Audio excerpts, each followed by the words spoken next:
Late afternoon we arrive in Hookon Bay, as did Sir Ernest Shackleton and his men some 80 years ago.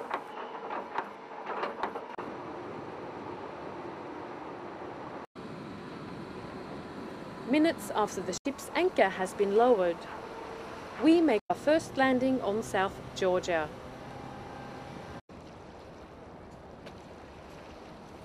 Hookon Bay, a place with a fascinating history and abundance of wildlife.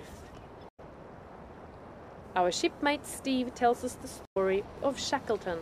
Well, all of us have heard about the wonderful tale of Ernest Shackleton and the Endurance expedition of 1914 to 1916. They were shipwrecked. His men were left on Elephant Island. He and 5 others in the James B. Caird made the incredible small boat journey. Right here in King Hookon Bay is where they finally landed on South Georgia Island. Here, this spot, Peggotty Bluff, is where their boat, the James Caird, was overturned. 3 men remained behind in the boat while Shackleton, Tom Crean, Worsley left on foot up over the Shackleton Glacier, and 36 hours later arrived at Stromness and eventually brought rescue to his men left behind on Elephant Island. Tove, come here, check this out. When we get to the Antarctic, we're hardly going to see any plants, so we have to take this opportunity. Look at this beautiful subantarctic vegetation. This is prickly burr growing up out of a moss patch with tussock grass. This little flowering head is starting to have tiny, tiny little flowers. It's in the rose family. It's like a burnet. Tiny little maroon flowers coming out of that head.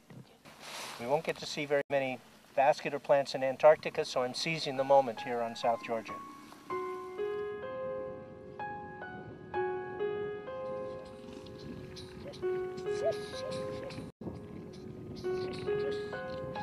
Blonde fur seals is a rare trait, but because of the increasing numbers of seals, we sight them more frequently.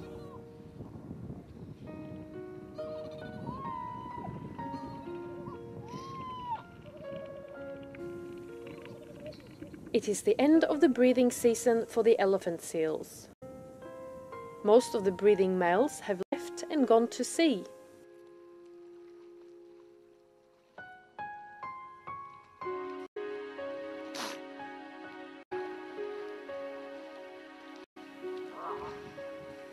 When the pups complete their nursing, they are referred to as weaners.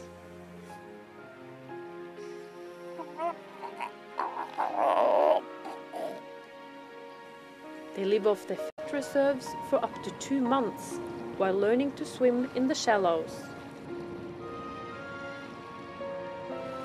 They lose up to 50% of the weight which they had at the end of the nursing period before they start feeding on their own.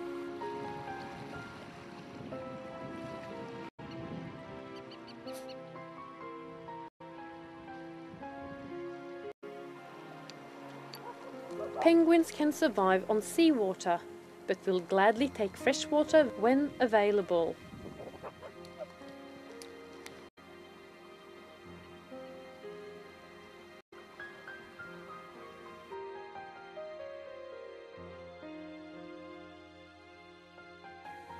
Like all birds, they have a gland in front of their skull that acts like a third kidney, desalinating their blood.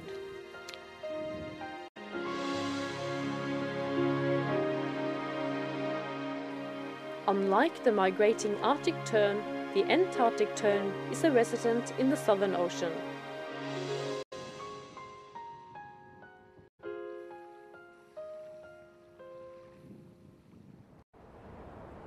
After dinner, the Endeavour arrived at Cape Rosa, where Shackleton first landed with the James Caird after a 800-mile sea journey from Elephant Island.